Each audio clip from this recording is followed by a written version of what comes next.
Good evening. My name is Ashley Ovalle, and my oral presentation is going to be about mental health.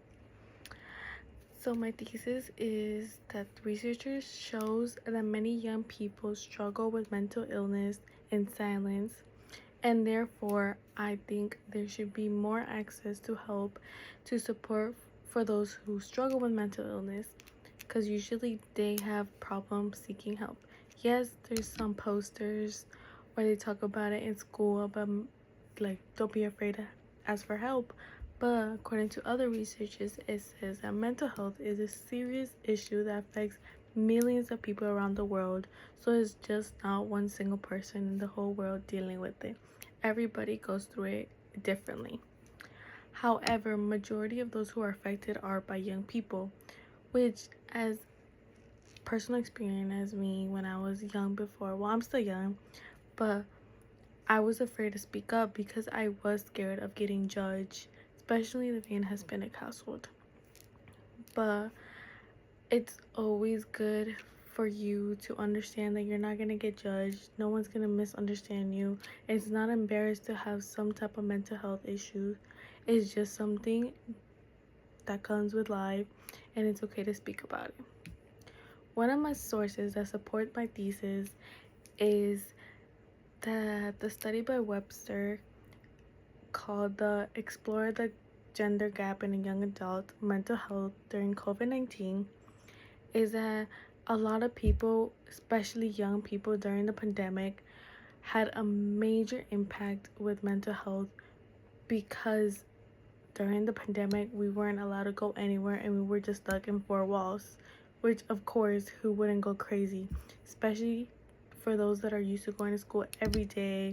Even for adults, they're used to their social life, so a lot of it did affect them differently. And researchers had found that many of those that were affected very bad from mental illness during the pandemic were young women, which is very much understandable because of social media nowadays. A lot of girls compare themselves to other people. So they say that 1/3 of the adolescents in the United States had received mental health treatment because of their experiencing anxiety and depression and stress during the pandemic.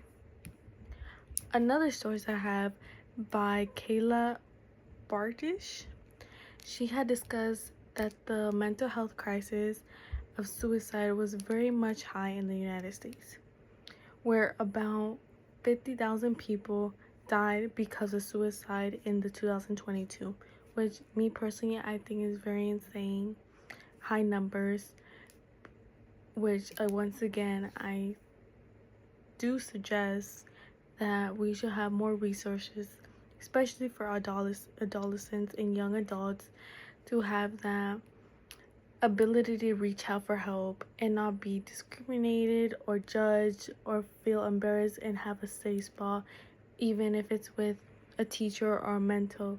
I feel like every kid should go through a process where they talk to someone like that person can test, we could say, if they're okay mentally, because somewhere somehow we go through something. Like I could go through anxiety, nobody knows. You could go through depression, nobody knows. But back to the source, to the Kayla discussion, she has said that young people, once again, adolescents, were struggling with it, and majority of those who committed suicide in 22 were once again young people that did not receive the help they needed. Which I think this article or that discussion was very much important for my thesis because it does also tell us and informs us that a lot of kids at a young age had committed suicide because they didn't get the help they were probably asking for or they didn't ask for, which once again I feel like every kid from the age 12 to 18 or even 25 should take at least a test at school or out of school to see where they are, because we never know what we're going through it by ourselves and alone. But my third source for the mental health is called Study Finds More Mental Health Visitors Decrease of Suicide Among Youth. Once again, this source is talking about how there's been a lot of youth that have committed suicide, which is insanely crazy. But because of certain sources, we were able to lower those numbers and save life.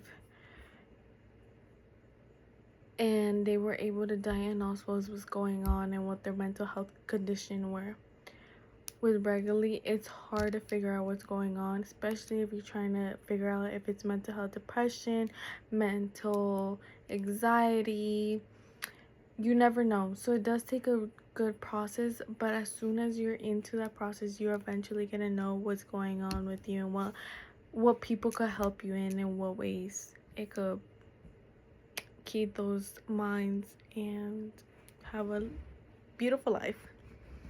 In conclusion, I think that mental health should be taken very much seriously, and I feel like every person should get tested when they go see their doctor or pediatric.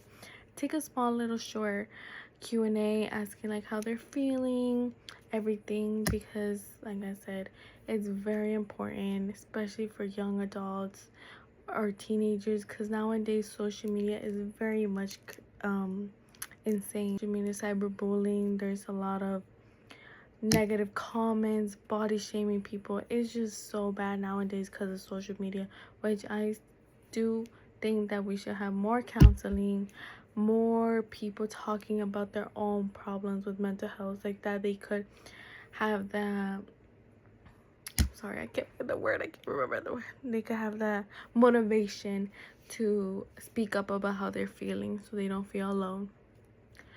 But definitely, I think increasing awareness to improve and lower the numbers of suicide of young people. So I say that we can help ensure that fewer people suffer in silence and more people receive the support they need. So that was my oral presentation. Thank you so much for listening.